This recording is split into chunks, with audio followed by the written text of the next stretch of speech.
Ləzzət, çıtırtı və gözəllik üçün 150 qram Golden Crown kərə yağını əridirsiniz. 15 ədəd paxlavalı yufqanın hər birinin arasını yaxşıca yağlayırsınız göstərdiyi formada. Sonra bunu kvadrat şəkillərdə kəsirsiniz.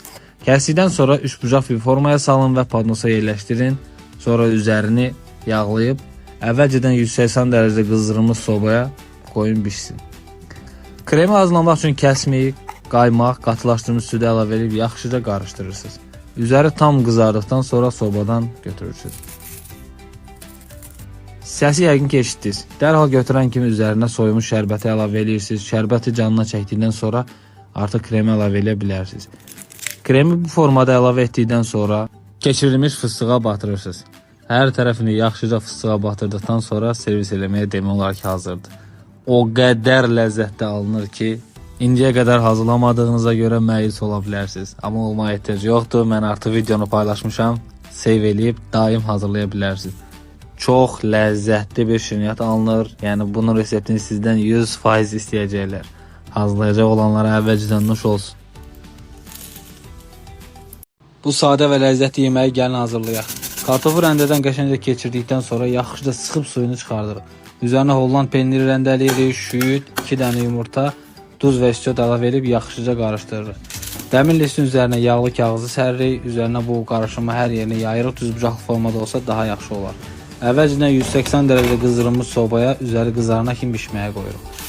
Yağ əriyəndən sonra 350 qram keçirilmiş ət, üzərinə soğan, rəngli biberlər, tomat, duz, istiot, 1 stəkanda qaynar su, bu ət qovulandan sonra əlavə edib qoyuruq bişməyə. Üzəri tam qızarandan sonra götürürük bunu, əti hər yerinə yayırıq belə qəşəngcə. Kağızdan istifadə edib qəşəng rulon halına saldıqdan sonra üzərinə Holland pendirini əlavə edib yenidən pendir əriyənə kimi qoyuruq sobaya. Sonra belə servisə hazırdır. Üzərinə şüyüdlə belə göyərti ilə servis eləsə çox daha estetik bir görünüşü olacaq. Çox yumşaq, ləzzətli bir dənə yemək alınır. Çox da asandır hazırlamaq. Bu 2 nəfərlik menyudur. 2 nəfər üçün bu tam bəs eləyəcək. Hazırlanması da çox asandır. Əgər yaddan çıxmanı istəmirsə save eləyə bilərsiniz. Nuş olsun. Qışa hazırlıq məhz bu yerdən başlayır. Leçonu hazırlanmağından birinci soğanı yarım halqa şəklində doğruyoruz. Markofları belə göstərdiyim formada. Sonra biberləri də belə ayrı-ayrı doğrayıb içini tərtəmiz eləməyə çalışın. Toxumlar içində qalmasın. Bunları böyle çox da xırdalmaya ehtiyac yoxdur. Biraz iri qala bilər. Pomidorun üzərinə belə plus atıb, biraz üzünə qaynar su tökün. 15-20 dəqiqə gözlədəndən sonra qabıq çox rahat şəkildə soyulacaqdır. Bunun üçün belə save eləməyin dəyər. Pomidor içində olan ağ yerləri, bərk yerlərin hamısını kəsib çıxarmaya çalışın. Ortadan 4 yerə bölün, sonra da nazik uzun doğrayın. Sarımsağı da doğrayıb kənarda saxlayın. 2 stəkan yağ əlavə edib soğanı bişirməyə başlayırıq. Soğan tam bişməmiş, üzərinə markof əlavə edib birlikdə bişirlər. Markof yumşalandan sonra pomidor əlavə edib qarışdırıb üzərinə istiotu, sarımsağı, lavrovlisi, yəni dəfnə yarpağını əlavə edib bişirib. Bişəndən sonra üstünə şəkər, tozu və duz əlavə edirik. Bunlar da biraz bişəndən sonra üzərinə gördüyünüz biberlə əlavə edib bişməyə qoyuruq. Bu kıvama çatanda artıq götürə bilərik. Harca 20-25 dəqiqə bişir biberlərlə birlikdə. Qabları ağzına doldurub qapaqlarını bərk ağzını bağlayın. 5-10 gün soyucuda saxlayandan sonra çöldə istədiyiniz yerdə keçirə bilərsiniz. Ki ağzını möhkəm bağlanmağını nəzarət edin. Çox ləzzətli olur. Qışda bunu beləcə salat kimi də verə bilərsiniz. Üzərinə yumurta sındırıb elə də yeyə bilərsiniz. Və yaxud kənarda oxuyan uşaqlar varsa onları da göndərə bilərsiniz. Nuş olsun.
Deyirlər.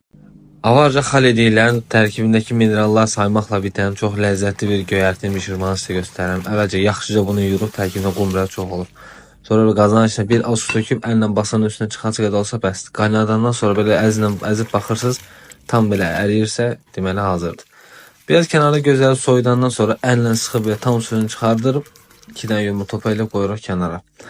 Bunu bıçaqla çox da xırdalamaya ehtiyac yoxdur. Biraz nə qədər iri qoysanız o qədər yaxşıdır, yəni problem deyil. Bol kərə yağı soğanın üzərinə bunu əlavə edirsiniz, yaxşıca belə qarışdırıb üzərinə yumurta vurursunuz, yumurtanın zövqə görə. Çox da vura bilərsiniz, az da vura bilərsiniz. Duzun istiotunu da əlavə edirsiniz, bu çox ləzzətli bir dənə göyərtidir. Yanında sarımsaqla çox ləzzətli olur. Çox da asandır hazırlamaq, bazar yerlərində çox tapılır. Hazırlayacaq olanlara nuş olsun.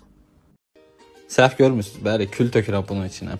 Xurmaları birinci qəşəngcə yuyuruq, ən yetişənlərini seçirik başdan. Saplaqlarını ayırıb atırıq kənara. Belə tam əzəndən sonra stres də atırıq bu arada. Kül əlavə edirik üstünə, yenidən bir qəşəng qarışdırırıq. Belə tam canını hopduruq. Ondan sonra tökürük bunu, qoyuruq qaynamağa. Bu formada qaynayandan sonra götürürük bunu kənara. Kül bizə kömək edir bunun tərkibində olan mineralların hamısının ayrılmasına, şərbətini çıxarırıq da belə də kül vasitəsilə. Bunu yaxşı sıxıb suyunu ayırırıq, süzürük bir dəfə kisə vasitəsilə. Sonra təkrar bir dənə də tənzifdən və ya parçadan istifadə edib yenidən süzürük, tam belə arıqdanır da belə deyə. Qoyuruq bunu qaynamağa. Bu arada saat yarım 2 saat qaynayır. Tam rəngini alandan sonra əllə dadına baxırsınız, hazır olur. Qoyuruq kənara soyuyor. Belə videolar çox olacaq, takip edin. Bunu çox az adam bilir, gəlin mən də sizə öyrədim. Çiyələyi xırda-xırda doğradıqdan sonra üzərinə şəkər tozu əlavə edirik və bir xörək qaşıq kraxmal əlavə edib qoyuruq qazın üstünə. Qəşəng yağlı, meyvəli kəsmikləri götürürük. Üzərinə 2 xörək qaşığı şəkər pudrası əlavə etdikdən sonra blenderdən keçiririk və üzərinə skronka əlavə edirik. Hazırladığımız qarışımları qəşəng belə paketlərə keçirdirik ki, sonra bizə bu formada sıxanda rahat olsun. Aşağıdan 3 zolaq ağ kremdən belə deyək, ortasına çiyələyə əlavə edirsiniz və sonra ağ kremlə tamamilə üstünü örtürsünüz. Streçin üzərində elədim ki, çox asan oldu mənə, sizə də eləməyinizi tövsiyə edirəm. Bu formanı aldıqdan sonra qoyursunuz soyuducuya, 3-4 saat gözlədikdən sonra bu formanı alır. Bunun üzerini əridilmiş şokoladla da örtə bilərsiniz, çox ləzzətli olur, hazırlamağınızı tövsiyə edirəm. Əgər belə qablarınız varsa, əvvəlcədən soyuducuda biraz gözlədin. Ərdilmiş şokoladı kənarlarına gəzdirin ki, qab formasını alsın. Sonra belə qatları özünüz istədiyiniz zövqünüzə necə uyğunsa elə hazırlayıb nuş eləyin. 2, 3. Bu aylarda Zaqatalada hazırlanacaq olan ən gözəl şeylərdən birisi də bizim hamımızın uşaqlığımızda çox sevdiyimiz, sevərək hazırladığımız quqadır. Fındıq artıq yetişib, içinə ləpə tutub, tam yetişməsə də ləpəsi kifayət qədər böyükdür. Birinci fındığı yığdıq Ayxanla birlikdə, sonra təmizlədik, ləpəsini ayırdıq, tərtəmiz. Evdə də hazır çörək yapırdılar, dedik kukalar eləyək. Biraz çox eləməli olduq, həyətdə 6-7 dənə uşaq var idi bugün. Hamısının arasında bir dənə çatası kimi elədik. Kukalarımız hazırdır. Qaynar. Təzə fındıqdan kukalar.